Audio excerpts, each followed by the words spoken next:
ನಮಸ್ಕಾರ ಕನ್ನಡವನಿಗೆ ಸ್ವಾಗತ. ನಾನು ಭಾಗ್ಯನಾರಾಯಣ ಬೊಗ್ಗೋರಪು. ಯಾವುದಾದ್ರೂ ಒಂದು ಸಮುದಾಯವನ್ನು ನೀವು ಅತಿಯಾಗಿ ದ್ವೇಷಿಸಿದರೆ, ಯಾವುದಾದ್ರೂ ಒಂದು ಜನಾಂಗವನ್ನು ಅತಿಯಾಗಿ ದ್ವೇಷಿಸಿದರೆ ಅವರನ್ನು ಅಂತ್ಯ ಮಾಡೋದಕ್ಕೆ ನೀವು ಕಾರಣಗಳನ್ನು ಹುಡುಕ್ತಾ ಇರ್ತೀರಿ. ಸಂದರ್ಭ ಸಿಕ್ಕಾಗೆಲ್ಲ ಅವರನ್ನು ಮುಗಿಸುವಂತಹ ಪ್ರಯತ್ನ ಮಾಡ್ತೀರಿ. ಅದನ್ನೇ ನರಮೇಧ ಅಂತ ಕರಿತೀವಿ ಅಥವಾ ನರಹತ್ಯೆ ಅಂತ ಕರಿತೀವಿ. ಅಂತಹ ಮನಸ್ಥಿತಿಯ ಒಂದು ದೇಶ, ರೋಗ್ ಕಂಟ್ರಿ ಅಂತ ಕರಿಬೋದು ಅಂದರೆ ಅದು ಇಸ್ರೇಲ್ ಅಂತಲೇ ಹೇಳಬೇಕು. ಯಾಕೆ ಅಂತಂದರೆ ನಿಮಗೆ ಗೊತ್ತು, ಇಸ್ರೇಲ್ ಪ್ಯಾಲೆಸ್ತೀನ್ ಅನ್ನುವಂತಹ ಒಂದು ದೇಶವನ್ನು, ಒಂದು ಜನಾಂಗವನ್ನು ಹೇಗೆ ದ್ವೇಷಿಸುತ್ತೆ. ಅದನ್ನು ಆಕ್ರಮಿಸ್ಕೊಂಡು, ಅವರದೇ ನೆಲವನ್ನು ಆಕ್ರಮಿಸ್ಕೊಂಡು ಅದೇ ಜನಾಂಗವನ್ನು ತುದಿಗೆ ತಳ್ಳಿ ಅವರನ್ನು ನರಮೇಧವನ್ನು ಹೇಗೆ 1.5 ವರ್ಷದಿಂದ ಮಾಡ್ತಿದೆ ಅನ್ನೋದನ್ನು ಸಹ ನೀವು ನೋಡ್ತಾ ಇದ್ದೀರಿ.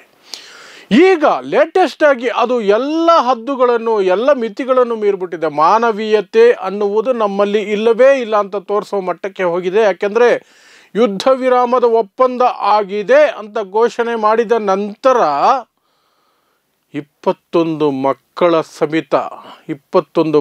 ಸಹಿತ 80 ಮಂದಿಯ ನರಹತ್ಯೆ ಮಾಡಿದೆ ಇಸ್ರೇಲ್. ಗಾಜಾದಲ್ಲಿ ಬಾಂಬಿಂಗ್ ಮಾಡಿದೆ, ಏರ್ ಸ್ಟ್ರೈಕ್ ಮಾಡಿದೆ. ಆ ಏರ್ ಸ್ಟ್ರೈಕಲ್ಲಿ 21 ಮಕ್ಕಳು, 6 ತಿಂಗಳ ಮಕ್ಕಳಿಂದ ಹಿಡಿದು 5 ವರ್ಷ, 3 ವರ್ಷ ಎಲ್ಲ ವಯೋಮಾನದ ಮಕ್ಕಳು ಇದ್ದಾರೆ. 21 ಮಕ್ಕಳು ನರಹತ್ಯೆ ಆಗಿದ್ದಾರೆ. ಟೋಟಲ್ ಆಗಿ ಆ ಅಟ್ಯಾಕಲ್ಲಿ 80 ಜನ ಜೀವ ಬಿಟ್ಟಿದ್ದಾರೆ ಪ್ಯಾಲೆಸ್ತೀನಿಯರು. ಯಾಕೆ ಇದನ್ನು ಅತ್ಯಂತ ಘೋರ ಅಂತ ಕರಿತೀನಿ ಅಂದರೆ, ನಾನು ಹೇಳ್ದಂಗೆ ಒಂದು ಯುದ್ಧ ವಿರಾಮ ಘೋಷಣೆಯ ಸಭೆಯ ಮೇಲೆ ಸಭೆ ನಡೆದು ಅಮೇರಿಕ ಮಧ್ಯಸ್ಥಿಕೆಯಲ್ಲಿ ಒಂದು ಯುದ್ಧ ವಿರಾಮದ ಒಪ್ಪಂದಕ್ಕೆ ಹಮಾಸ್ ಮತ್ತು ಇಸ್ರೇಲ್ ಬಂದಿದೆ ಕೂಡ. ಇಸ್ರೇಲ್ ಸಹ ಘೋಷಣೆ ಮಾಡಿದೆ ಆ ಕುರಿತಾಗಿ, ಹೌದು ಯುದ್ಧ ವಿರಾಮಕ್ಕೆ ನಾವು ಒಪ್ಕೊಂಡಿದ್ದೀವಿ ಅಂತ. ಅದಾದ ನಂತರ ತಕ್ಷಣವೇ ವೆರಿ ನೆಕ್ಸ್ಟ್ ಡೇ ದಾಳಿಗಳನ್ನು ತೀವ್ರಗೊಳಿಸುತ್ತೆ. ಯಾಕೆ ಅಂತಂದರೆ ಅಲ್ಲಿ ಅದಕ್ಕೊಂದೇ ಅವಕಾಶ ಸಿಕ್ಕಿದೆ. ಏನು? ಯುದ್ಧ ವಿರಾಮ ಇದೇ ಭಾನುವಾರದಿಂದ ಲಾಗು ಆಗುತ್ತೆ, ಭಾನುವಾರದಿಂದ ಜಾರಿಗೆ ಬರುತ್ತೆ. ಒಪ್ಪಂದ ಈಗ ಮಾಡ್ಕೊಂಡಿದ್ದೀವಿ. ಇಸ್ರೇಲ್ ಪಾರ್ಲಿಮೆಂಟ್ನಲ್ಲಿ ನಮಗೆ ಅದಕ್ಕೆ ಸಹಮತಿಯನ್ನು ಪಡ್ಕೋಬೇಕು. ಅದಕ್ಕೊಂದಷ್ಟು 2-3 ದಿನ ಸಮಯ ಬೇಕು. ಭಾನುವಾರದಿಂದ ಯುದ್ಧ ವಿರಾಮವನ್ನು ನಾವು ಪಾಲಿಸ್ಕೊಂಡು ಹೋಗ್ತೀವಿ, ಅಥವಾ ಯುದ್ಧ ವಿರಾಮದ ಒಪ್ಪಂದವನ್ನು ಆವತ್ತಿನಿಂದ ಆರಂಭಿಸ್ತೀವಿ ಅಂತ ಇಸ್ರೇಲ್ ಹೇಳ್ಕೊಂಡಿದೆ. ಸೊ ಈ 2-3 ದಿನ ಇದೆಯಲ್ಲ, ಈ ಗ್ಯಾಪಲ್ಲಿ ಎಷ್ಟು ಸಾಧ್ಯವೋ ಅಷ್ಟು ಕೊಂದುಬಿಡೋಣ ಅಂತ. ಕಳೆದ 13-14 ತಿಂಗಳಿಂದ ಅಲ್ಲಿ ಅಟ್ಯಾಕ್ ನಡೀತಾ ಇದೆ ಗಾಜಾ ಮೇಲೆ. ಇಲ್ಲಿಯವರೆಗೆ 45,000ಕ್ಕೂ ಹೆಚ್ಚು ಜನ ಪ್ರಾಣ ಬಿಟ್ಟಿದ್ದಾರೆ ಪ್ಯಾಲೆಸ್ತೀನರು, ಸಾಮಾನ್ಯ ನಾಗರಿಕರು. ನಾನು ಹಮಾಸ್ ಬಗ್ಗೆ ಹೇಳ್ತಾ ಇಲ್ಲ. ಹಮಾಸ್ ಇಸ್ರೇಲ್ ಮೇಲೆ ದಾಳಿ ಮಾಡುತ್ತೆ, ಇಸ್ರೇಲ್ ಹಮಾಸ್ ಮೇಲೆ ದಾಳಿ ಮಾಡಬೇಕು. ಯಾರು ನಿಮ್ಮ ಮೇಲೆ ದಾಳಿ ಮಾಡ್ತಿದ್ದಾರೋ, ಯಾರ ಕೈಲಿ ಶಸ್ತ್ರಗಳಿದಾವೋ ಅವರ ಮೇಲೆ ದಾಳಿ ಮಾಡಬೇಕು. ಅದನ್ನು ಯುದ್ಧ ಅಂತ ಕರೀತಾರೆ. ಸಾಮಾನ್ಯ ಜನರನ್ನು, ಸಂಬಂಧವೇ ಇಲ್ಲದ ನಾಗರಿಕರನ್ನು ಹುಡುಕಿ ಕೊಲ್ಲೋದಿದೆಯಲ್ಲ, ಅದನ್ನೇ ನರಹತ್ಯೆ ಅಂತ ಕರೀತಾರೆ. ಅದನ್ನು ಯುದ್ಧ ಅಂತ ಕರೆಯೋಕ್ಕೆ ಬರಲ್ಲ. ಆ ನರಹತ್ಯೆಯನ್ನೇ 13-14 ತಿಂಗಳಿಂದ ಇಸ್ರೇಲ್ ಮಾಡ್ಕೊಂಡು ಬರ್ತಾ ಇರುವಂಥದ್ದು. ಯುದ್ಧ ವಿರಾಮ ಘೋಷಣೆ ಆಗಿದೆ, ಇನ್ನು ಕೊಲ್ಲೋದಕ್ಕೆ ದಿನಗಳು ಕಡಿಮೆ ಇದೆ, ಸಮಯ ಕಡಿಮೆ ಇದೆ. ಸೊ ಲಾಸ್ಟ್ ಮೂಮೆಂಟ್, ಈ ಕ್ರಿಕೆಟ್ನಲ್ಲಿ ಪಿಂಚ್ ಹಿಟ್ಟಿಂಗ್ ಅಂತ ಕರೀತಾರಲ್ಲ, ಬೀಸಿ ಹೊಡೆಯೋದು, ಇನ್ನೇನು ಓವರ್ಗಳು ಮುಗಿತಾ ಇದೆ ಅನ್ನುವಾಗಾದ್ರೆ, ಹಾಗೆ ಈ 2-3 ದಿನ ಪಿಂಚ್ ಹಿಟ್ಟಿಂಗಿಗೆ ಬಳಸ್ಕೊಳ್ತಾ ಇದೆ ಇಸ್ರೇಲ್. ಎಲ್ಲಂದ್ರಲ್ಲಿ ದಾಳಿ, ಆಸ್ಪತ್ರೆ ಕಂಡ್ರೆ ಆಸ್ಪತ್ರೆ, ಸ್ಕೂಲ್ ಕಂಡ್ರೆ ಸ್ಕೂಲು, ಜನ ನಾಗರಿಕರು ಇರುವಂತಹ ಸ್ಥಾನದ ಮೇಲೆ ಬಾಂಬ್ ಹಾಕಿ 21 ಮಕ್ಕಳು ಸೇರಿದಂತೆ 80 ಜನರನ್ನು ಯುದ್ಧ ವಿರಾಮ ಘೋಷಣೆಯ, ಒಪ್ಪಂದದ ಘೋಷಣೆಯ ನಂತರ ಮಾಡಿದೆ ಇಸ್ರೇಲ್. ಇನ್ನು ಇಸ್ರೇಲ್ನಲ್ಲಿ ಒಂದು ನಾಟಕ ಬೇರೆ ನಡೀತಾ ಇದೆ.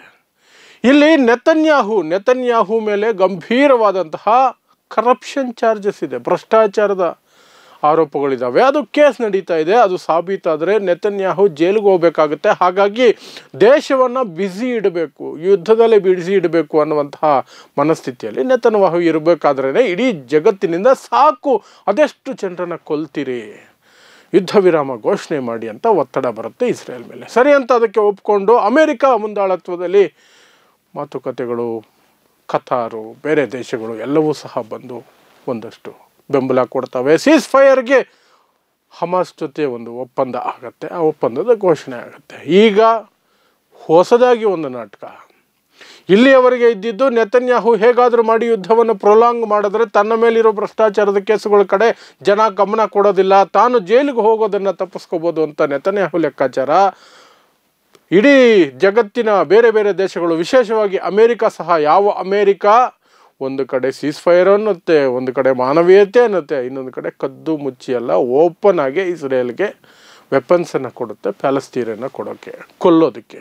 ಅಂತಹ ಅಮೇರಿಕ ಅದು ಕೂಡ ಒತ್ತಡ ಹೇರ್ತು ಒಂದು ಮಟ್ಟಕ್ಕೆ ಇಸ್ರೇಲ್ ಮೇಲೆ ಯುದ್ಧ ವಿರಾಮ ಘೋಷಣೆ ಮಾಡಿಕೊಳ್ಳಿ ಅಂತ. ಆ ಕಾರಣಕ್ಕೆ ನೆತನ್ಯಾಹು ಒಪ್ಕೊಂಡಿದ್ದು. ಆದರೆ ಈ ಡ್ರಾಮಾ ಮುಗಿಯೋದ್ರೊಳಗಡೆ ಯುದ್ಧ ವಿರಾಮದ ಬಗ್ಗೆ ಒಪ್ಪಂದ ಆದ ನಂತರ ಅಲ್ಲಿನ ರಾಜಕಾರಣಿಗಳು ಹೊಸ ಡ್ರಾಮಾ ಶುರು ಮಾಡಿದ್ದಾರೆ. ಇಸ್ರೇಲ್ನ ರಾಜಕಾರಣಿಗಳು, ಸ್ವಂತ ನೆತನ್ಯಾಹು ಪಕ್ಷದವರೇ ಅದಕ್ಕೆ ಈಗ ಅಡ್ಡಿಪಡಿಸ್ತಾ ಇದ್ದಾರೆ. ಅವರು ಹೇಳ್ತಿದ್ದಾರೆ, you should not sign the treaty, ನೀವು ಯುದ್ಧ ವಿರಾಮ ಘೋಷಣೆಯ ಒಪ್ಪಂದಕ್ಕೆ ಸಹಿ ಹಾಕಬಾರದು ಅಂತ ನೆತನ್ಯಾಹು ಮೇಲೆ ಒತ್ತಡ ಹಾಕ್ತಿದ್ದಾರೆ. ಹಾಗೇನಾದರೂ ನೀವು ಸೈನ್ ಹಾಕಿದ್ರೆ, ಯುದ್ಧ ವಿರಾಮ ಘೋಷಣೆ ಮಾಡಿದ್ರೆ, ನಾವು ನಮ್ಮ ಸಚಿವ ಸ್ಥಾನಕ್ಕೆ ರಾಜೀನಾಮೆ ಕೊಡ್ತೀವಿ ಅಂತ ಬೆದರಿಕೆಯನ್ನು ನೆತನ್ಯಾಹು ಮುಂದೆ ಇಟ್ಟಿದ್ದಾರೆ.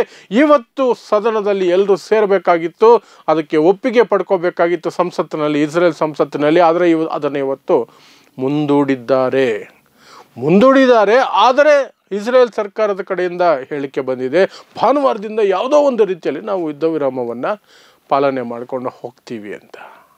ಸೊ ಇನ್ನೊಂದು 2 ದಿನ ಏನು ಉಳ್ಕೊಂಡಿದೆ, ಶನಿವಾರ, ಇವತ್ತು ಶುಕ್ರವಾರ ರಾತ್ರಿ ಎಲ್ಲ ಮುಗಿಸೋಣ, ಆದಷ್ಟು ಮಾಡೋಣ ಅನ್ನೋದು ಇಸ್ರೇಲ್ ಲೆಕ್ಕಾಚಾರ. ಆದರೆ ಅಲ್ಲಿ ಸ್ವಂತ ಪಕ್ಷ, ಆಡಳಿತದ ಪಕ್ಷದ ಸದಸ್ಯರೇನೇ ಇಲ್ಲ, ಯುದ್ಧ ಮುಂದುವರಿಬೇಕು, ಯಾವುದೇ ಕಾರಣಕ್ಕೂ ನಿಲ್ಲಿಸಬಾರದು ಅಂತಹ ಮನಸ್ಥಿತಿಯ ಹೇಳಿಕೆಗಳನ್ನು ಕೊಡೋದ್ರ ಮೂಲಕ ಇದು ನೆತನ್ಯಾಹುದೇ ಡ್ರಾಮಾನ, ಅಥವಾ ನೆತನ್ಯಾಹು ನಿರ್ಣಯದ ವಿರುದ್ಧ ಸ್ವಂತ ಪಕ್ಷದವರು ಸಿಡಿದೆದ್ದಿದ್ದಾರಾ, ಏನೋ ಒಂದು ನಡೀತಾ ಇದೆ. ಒಟ್ಟಿನಲ್ಲಿ ಪ್ಯಾಲೆಸ್ತೀನಿಯರ ನರಮೇಧ ಕಂಟಿನ್ಯೂ ಆಗಬೇಕು ಅನ್ನೋದು ಮಾತ್ರ ಇಸ್ರೇಲ್ನ ಮಾನಸಿಕತೆ ಅನ್ನೋದು ಇಲ್ಲಿ ಅರ್ಥ ಆಗುತ್ತೆ.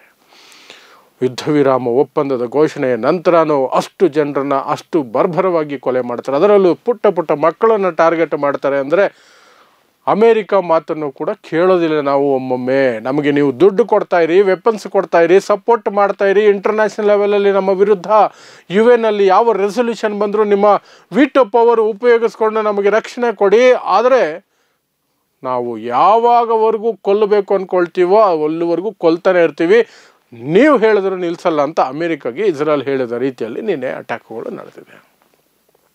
ಸೊ ನೋಡೋಣ, ಇನ್ನು ನಾಳೆ ನಾಡಿದ್ದು 2 ದಿನ ಇದೆ ಒಪ್ಪಂದಕ್ಕೆ. ಸೀಸ್ ಫೈರ್ ಭಾನುವಾರದಿಂದ ಜಾರಿ ಮಾಡ್ತೀವಿ, ಒಪ್ಪಿಗೆ ಕೊಟ್ಟುಬಿಟ್ಟಿದ್ದೀವಿ ನಾವು, ನಮ್ಮ ಆಂತರಿಕ ವಿಚಾರಗಳು ಒಂದಷ್ಟಿದೆ, ಅಲ್ಲಿ ಒಪ್ಪಿಗೆ ಪಡ್ಕೊಳ್ತೀವಿ ಅಂತ ಇಸ್ರೇಲ್ ಹೇಳ್ತಾ ಇದೆ. ಅದಾದ ನಂತರ ಸಂಖ್ಯೆಗಳು, ಸಾವಿನ ಸಂಖ್ಯೆಯಿಂದ ನಷ್ಟದ ಪರಿಹಾರ ಅಥವಾ ನಷ್ಟ ಆಗಿರುವ ಲೆಕ್ಕಾಚಾರಗಳು ಅದು ಯಾವ ಮಟ್ಟಕ್ಕೆ ಹೋಗಿ ಕೂತ್ಕೊಳ್ತಾವೆ. 13-14 ತಿಂಗಳು ಸಣ್ಣ ಸ್ಟ್ರಿಪ್, ಗಾಜಾ ಸ್ಟ್ರಿಪ್ ಅನ್ನುವಂಥದ್ದು ಸಣ್ಣ ಪಟ್ಟಿ ಅದು.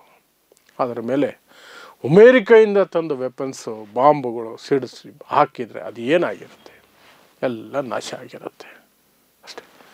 ನೋಡ್ತಾ ಇರಿ ಸಮಾಜಕ್ಕಾಗಿ ಕನ್ನಡ 1 ನ್ಯೂಸ್. ನಮಸ್ಕಾರ.